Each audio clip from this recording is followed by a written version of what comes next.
Assalamualaikum warahmatullahi wabarakatuh. Kami dari kelompok 16 akan menjelaskan tentang software quality assurance. Di kelompok 16 ini saya sendiri dengan nama Suci Nur Alima NPM 19, Faiz Irwanda NPM 14. Software quality assurance memiliki pengertian proses sistematis untuk memeriksa apakah sebuah software ini telah dikembangkan sesuai dengan kebutuhan yang telah ditentukan sebelumnya. Yang poin pertama ada background issue. Serangkaian aktivitas ini terencana dalam rangka memastikan kualitas dari software. Dengan memenuhi jaminannya yang telah memenuhi syarat, segala aktivitasnya itu dapat menghasilkan produk yang baik untuk digunakan oleh orang lain.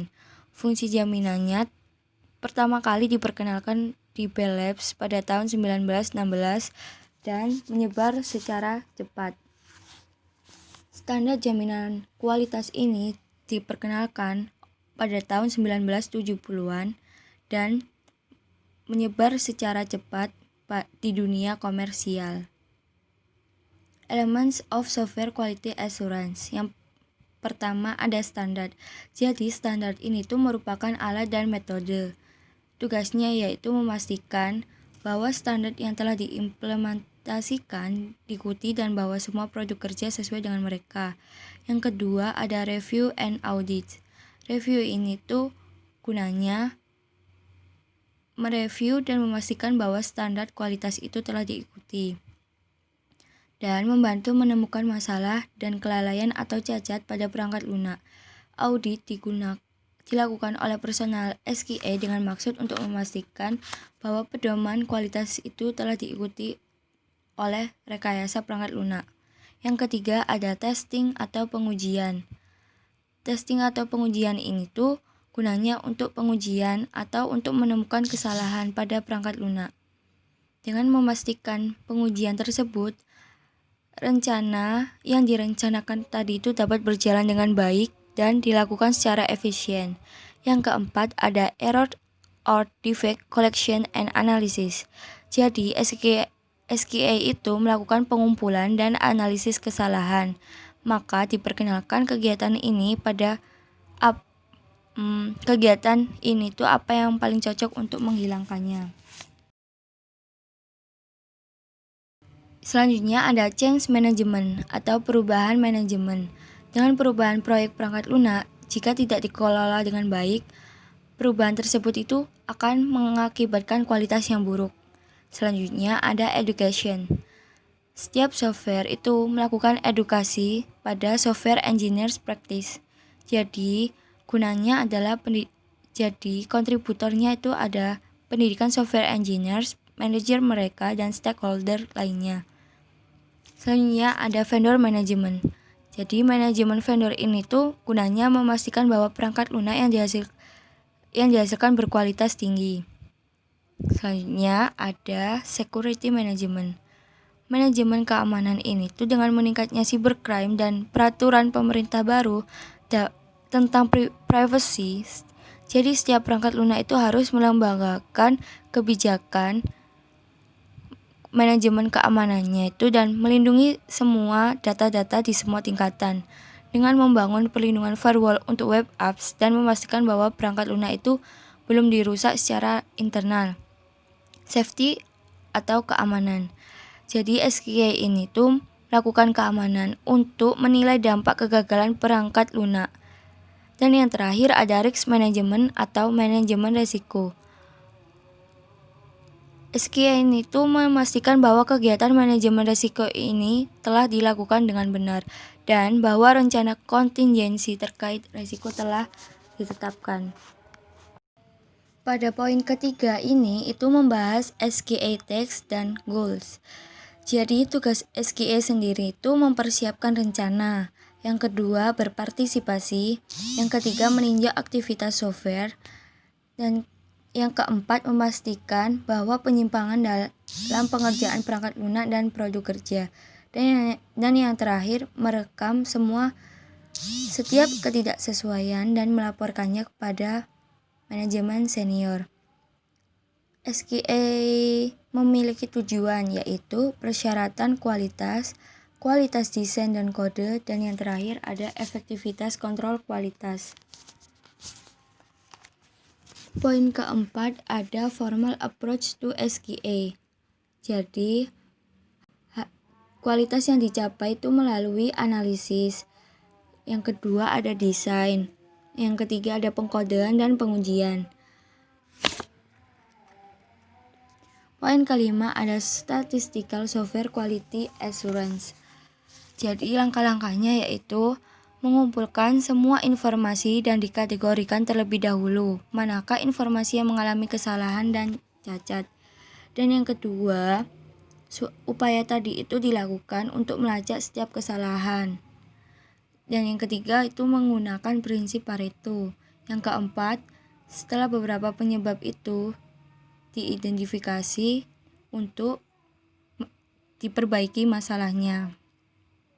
Contoh umumnya, bahwa organisasi rekayasa perangkat lunak itu mengumpulkan informasi tentang kesalahan dan cacat untuk jangka waktu 1 tahun. Kesalahan terungkap itu sedang dikembangkan. Sedangkan kesalahan lainnya ditemukan setelah perangkat lunak dirilis ke perangkat pengguna terakhir. Penyebabnya sebagai berikut. Ada incomplete or erroneous specification atau spesifikasi tidak lengkap atau salah. Ada misinterpretation of customer communication atau salah mengartikan komunikasi pelanggan. Yang ketiga ada intentional deviation from specification atau penyimpangan. Yang keempat ada violation of programming standards atau pelanggaran standar pemrograman. Selanjutnya ada error in data representation dan inconsistent component interface. Dan yang terakhir ada error in the design logic.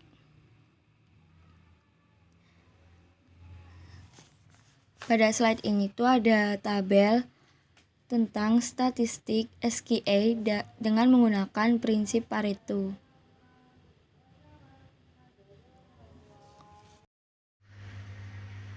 Kemudian ada Six Sigma for Software Engineering.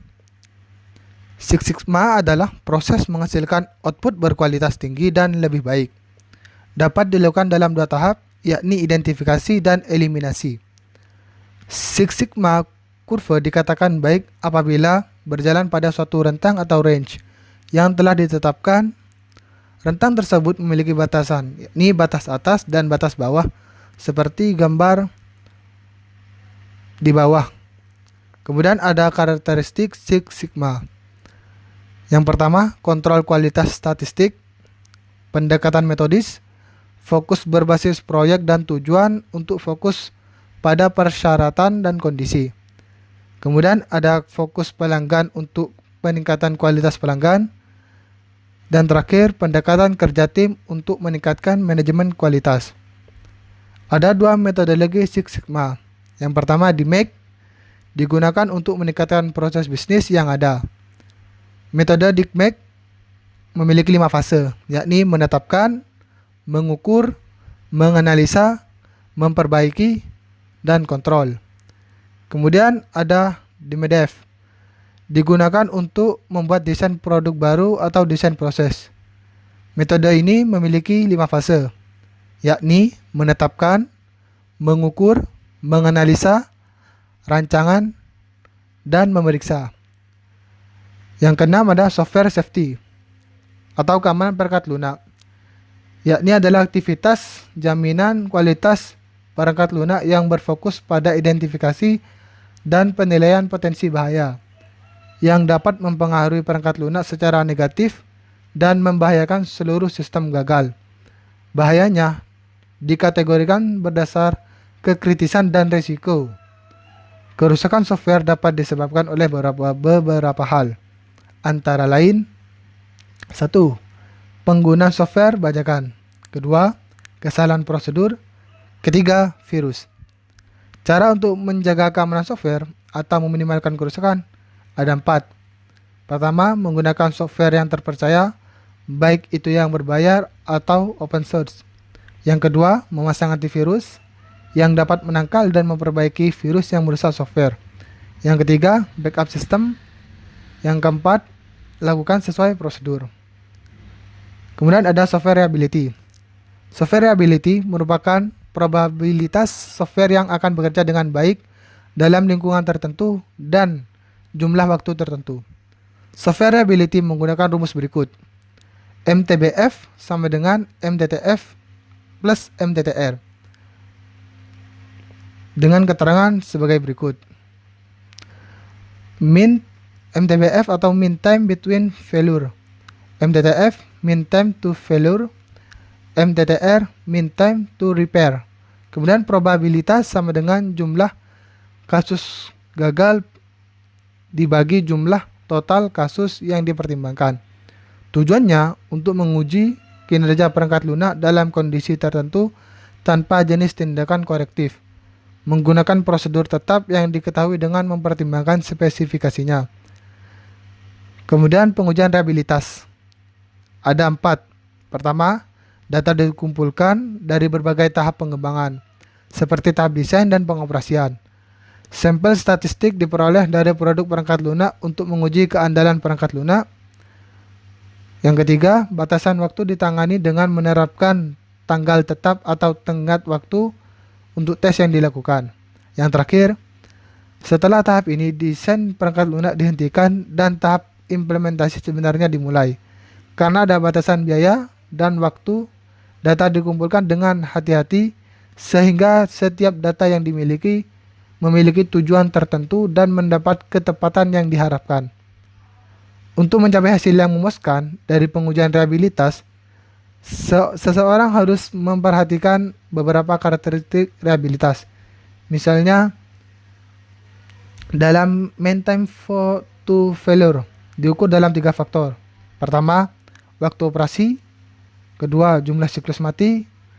Yang ketiga, waktu kalender. Kemudian ada the ISO 9000 Quality Standard. ISO 9000 menggambarkan elemen sebuah sistem jaminan secara umum. Elemen tersebut mencakup struktur, prosedur, proses, organisasi, dan sumber daya yang dibutuhkan untuk mengimplementasi rencana kualitas. Tetapi ISO 9000 tidak menggambarkan bagaimana organisasi mengimplementasi elemen kualitas tersebut. Terus ada ISO 9001. Adalah standar jaminan kualitas yang berlaku untuk rekayasa perangkat lunak. Standar tersebut berisi 20 syarat yang harus ada untuk mencapai sistem jaminan kualitas yang efektif. Berikut ini 20 syaratnya.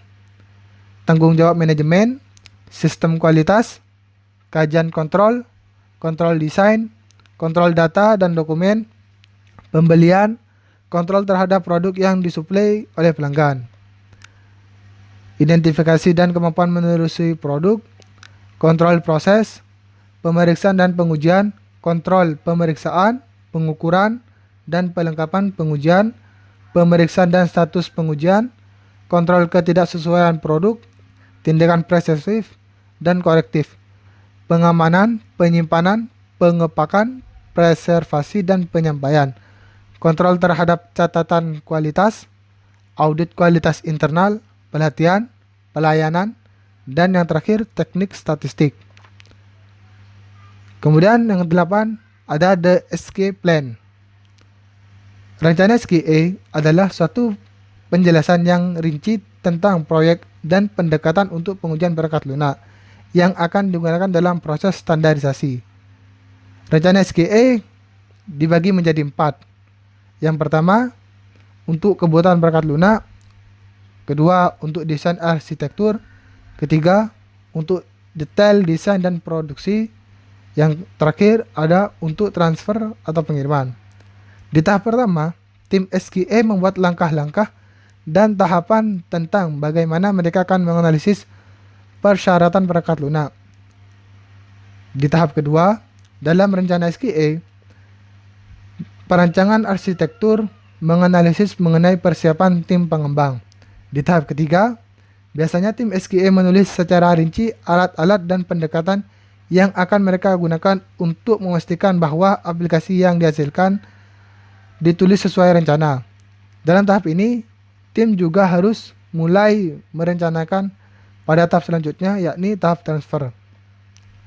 Kemudian summary. Software Quality Assurance adalah proses sistematis untuk memeriksa apakah sebuah software telah dikembangkan sesuai dengan kebutuhan yang telah ditentukan sebelumnya. SQA mencakup prosedur yang efektif dalam penerapan metode dan alat, pengawasan kegiatan, pengendalian mutu seperti teknis review dan pengujian perangkat lunak, prosedur manajemen perubahan, prosedur untuk memastikan kepatuhan terhadap standar, dan pengukuran dan mekanisme pelaporan. Untuk melakukan software quality assurance dengan benar, data tentang rekayasa perangkat lunak proses harus dikumpulkan, dievaluasi, dan disebarluaskan. Statistik SQA membantu meningkatkan kualitas produk dan proses perangkat lunak itu sendiri. Sekian presentasi dari kelompok 16. Kurang lebihnya mohon maaf. Wassalamualaikum warahmatullahi wabarakatuh.